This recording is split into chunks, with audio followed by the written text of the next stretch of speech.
dopadne presnejšie, tak má problémy. Jacqueline Hornová, ďalšia nemecká pretekárka, ďalšia členka nemeckej reprezentácie do 23 rokov.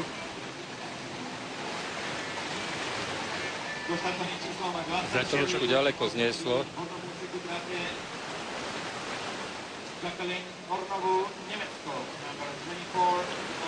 Naša Jana Dukátová, keď som sa s ňou rozprával, povedala, že pred touto finálovou jazdou nechce bezhlavo riskovať, ale nemôže ísť opatrne na úkor času.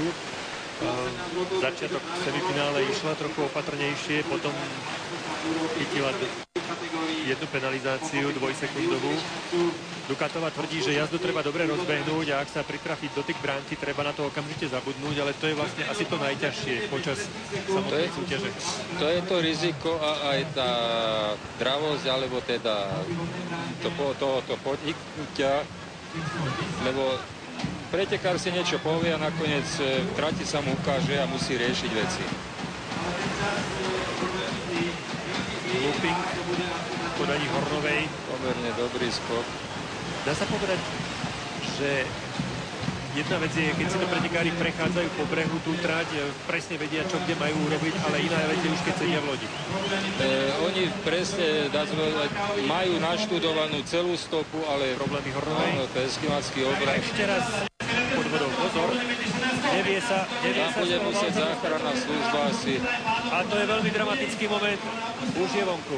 Je tam totiž kameň, kde drží loď aj samotného pretekára a dochádza potom takému menšiemu pritopeniu. Ale vlastne teraz sme videli, aká je tá voda silná, aká je dravá a divoká. Ale záchranné vesty, príľby fungujú, takže tá bezpečnosť má byť dodržaná, aj keď je to po statočnom boji. Tak to bol veľmi dramatický moment, pretože Eskimáka sme už videli viackrát, ale v tomto prípade naozaj mala problém Jacqueline Hornová sa dostať spod tej lode. Ju tam ten válček za tým kameňom zadržal loď a potom je len vecou náhody, či to vyhodí tú loď aj s pretekárom do iného smeru, aby mohol ľahšie dvihnúť. Tu sa príliš naklonila. Áno.